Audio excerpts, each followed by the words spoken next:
Bonjour à tous, voilà, je voulais vous proposer de vous montrer toutes les petites créations que j'ai fait depuis le début du mois.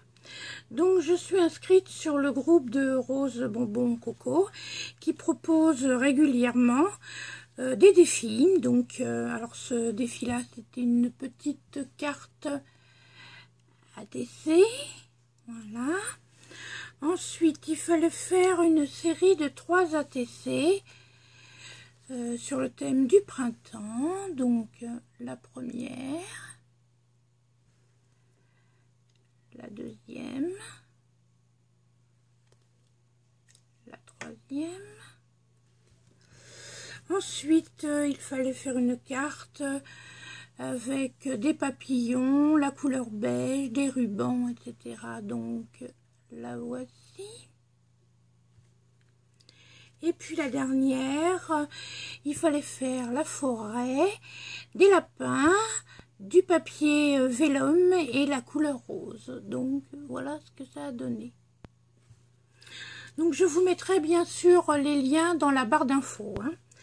Ensuite, elle proposait sur son YouTube un tutoriel pour faire des cartes avec la technique de l'iris folder. Alors qu'est-ce que c'est? On trouve sur internet des motifs comme ceci. Donc voilà, par exemple le petit lapin, et on doit donc découper, découper le petit modèle et puis coller des bandes de papier, et quand on retourne ça nous fait une jolie création. Donc je vous mettrai aussi donc bien sûr le lien de son tutoriel. Donc moi j'ai fait un petit papillon comme ceci, voilà, et sur la même technique donc un petit lapin, et j'en ai fait une petite carte. Voilà. Ensuite, sur le YouTube de Scrap, la boutique Scrap Influence, elle propose aussi régulièrement des défis.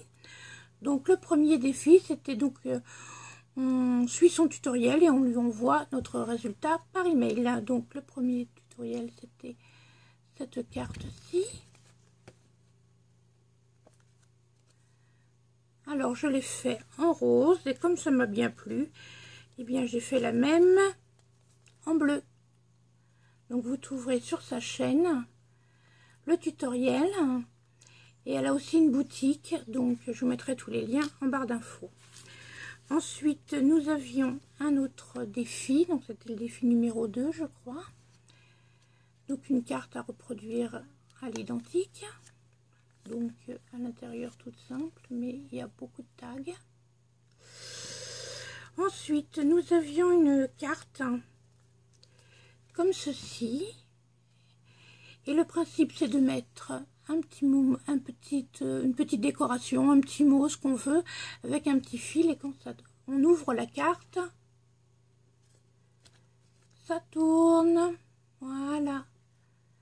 Donc ça c'était le défi numéro 3. Et ensuite, le dernier défi, c'était une petite carte comme ceci.